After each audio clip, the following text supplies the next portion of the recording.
Well, thank you very much for the opportunity to speak. In a moment, I'll give more kind of a bird's eye view overview of the different things that we've developed. But before I jump into that, what I'd like to do is just sort of show this first slide here, which is from the STEMcoding Asteroids game. So what are we saying is appropriate for high school physics and high school physical science in a nutshell?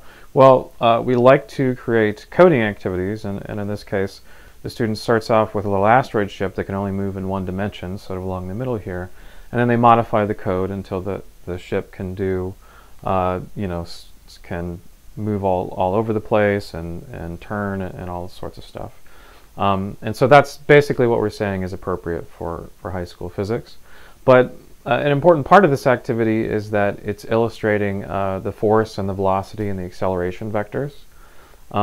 And so we're reinforcing the ideas that we're ultimately trying to teach as physics educators.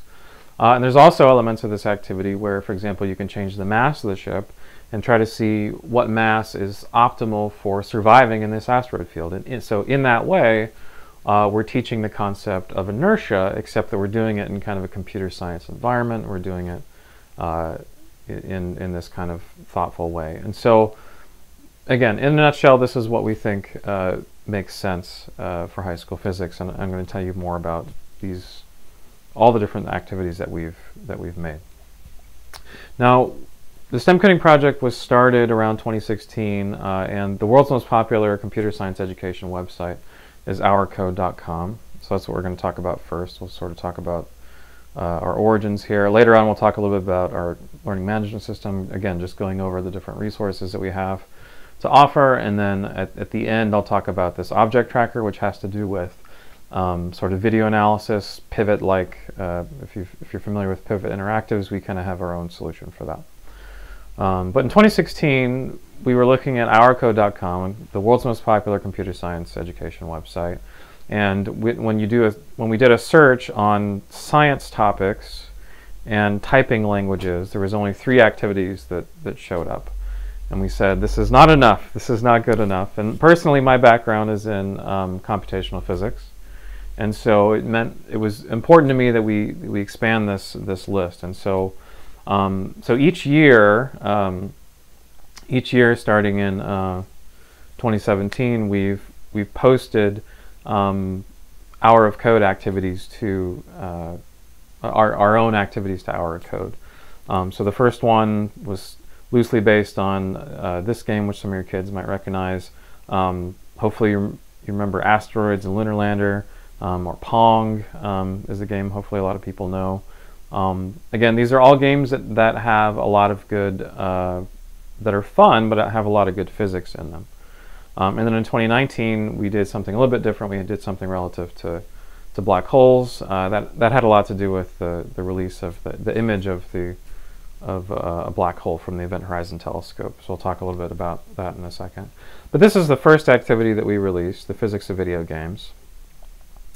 And I can show you some screenshots of it. It starts out, I'm talking about Mario Kart. And I think it's very important to talk about Mario Kart, both because it's a fun game. Yes, I do play Mario Kart all the time on my iPad.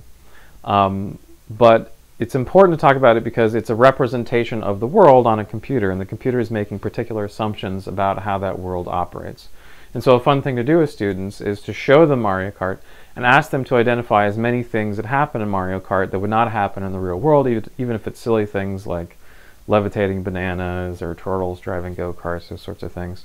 And pretty quickly you can find ways in which they've fudged the physics to make the game more fun. And this is an important activity not because I'm trying to replace myself as a computational physicist, or I'm trying to make more software engineers in the world or video game programmers in the world. But the reason that this is important is because simulations are an important part of the modern world. And it's an important part of day-to-day engineering work. You might simulate the tensile strength of a bridge, or the tensile strength of a rocket as it launches, or heat flow in an engine, or traffic patterns, those sorts of things. Simulations are all around us, even with the coronavirus. I mean, simulations help to inform governments when to open up the entire economy of the United States. And And so that's the world that we have to prepare our students for.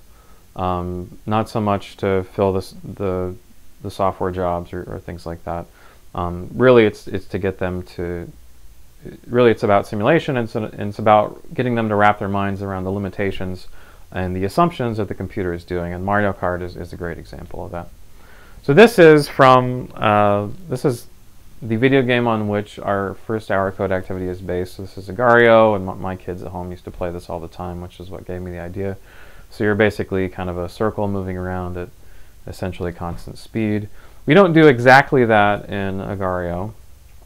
Maybe I can try to bring this up here, but the basic idea is that you have this code, and hopefully you can see it here. So you have this code, and I'll do that so you can see more of it.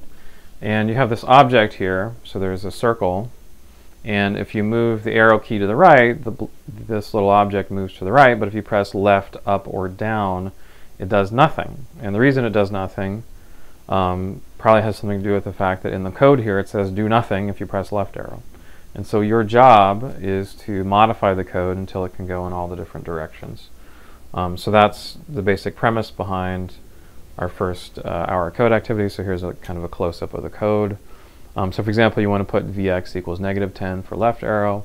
And then there's other things in here. So for example, we're only updating the X location. We're not updating the Y location. So students need to realize that. And so in order to get it to go up and down, you have to put in a Y update as well as an X update.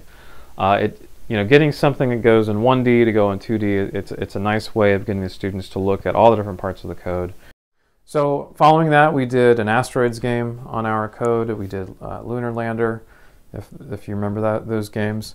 We also were the first group to put a calculating the digits of pi activity on our code, and so it's the Monte Carlo method, as you can probably see. Obviously we didn't invent the method, but we were the first folks to put a nice video up there. And then we made a Pong game, which talks about elastic collisions and how the kinetic energy is the same before and after. And there's also a game called Bonk.io that has a lot of fun, silly stuff of things bouncing around. This is my son and I were playing the game. And so you get to mimic that game as well. So this is just sort of part of the fun physics of video games activities that we have. Now in 2019, the activity that we made was inspired by this black hole image. Hopefully you remember that from the Event Horizon Telescope. And so we came up with a series of activities talking about escape velocity and sort of the dynamics around Newtonian black holes.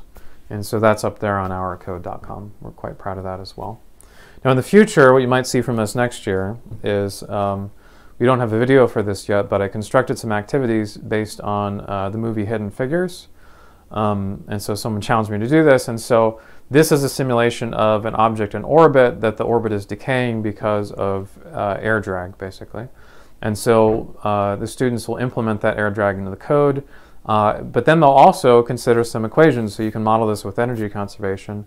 And ultimately the goal is sort of where is this going to land on the Earth, because that's exactly what happened in Hidden Figures, is that Katherine Johnson had to use her mathematics skills to double check the landing location of John Glenn's Mercury capsule. And the two agree rather well, and so that's exactly the same thing you do in this activity. You simulate it, but then you also use analytic expressions to try to come up with the same result. So that's one of the reasons why I really like this activity. I just built this in the last few weeks. We have many other activities that I don't have time to talk about here. Almost all of them have interactivity. Some of them are sort of press play and watch, which is fine. Many of them have some kind of validation for them. So I talked about how you can compare an analytic model to the Mercury project activity. We can do that same thing with many of these activities as well, which we think is a really important thing. We do not want the students to believe that complex simulations are right because they're complexity. We want them to double check it themselves.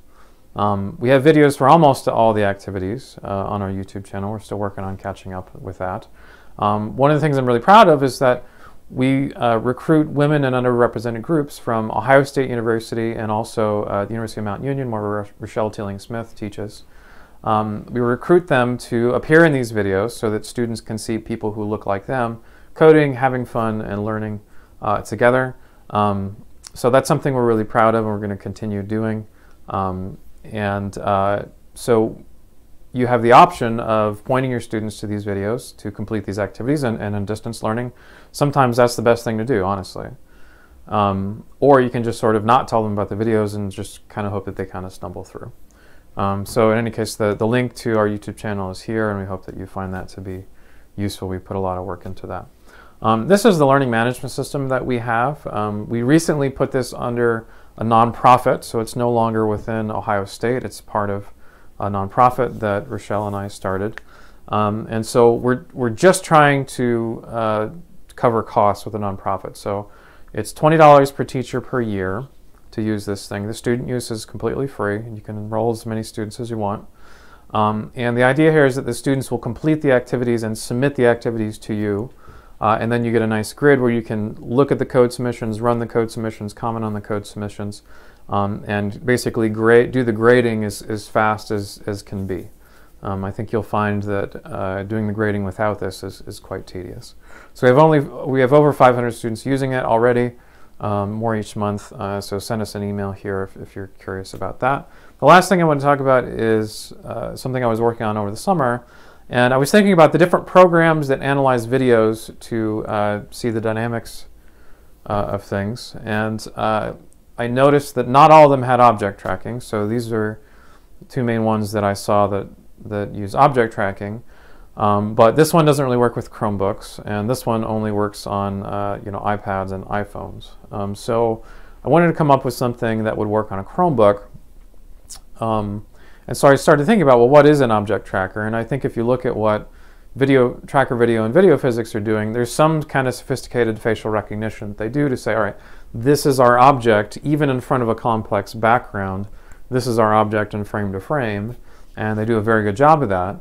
But the thought occurred to me, it was like, well, what if it wasn't in front of a complex background? What if you just literally give your students a black poster board that costs $4, and then giving them a brightly colored ball, like a red or a green or a blue ball, moving in front of that poster board, and then just track only those pixels of a certain color. Could that work? And it turns out that it does. And so this is the program that I wrote that works great on Chromebooks. You can find a link to all that here. Jennifer Botten, who's a teacher in Cincinnati, helped record these. So this is a ball sort of rolling off of a countertop. And one of the nice parts of object tracking is that it allows you to have many object locations. If you're doing this by hand, advanced frame click, advanced frame click, you're only going to get maybe a dozen or two points before you start to get tired of that. So it's really nice for what we're doing, and the student kind of has to change this if statement to find whatever pixel colors that the object that you're tracking. In this case, it's a dark green ball. It's not actually a neon green ball here. This is just the tracking. But there's sort of a dark green ball that goes past, and so you can figure that to follow the colors. So this is my contact information. I hope you find this useful. I hope you have a great semester next semester. And by all means, please feel free to reach out if I can be of any help.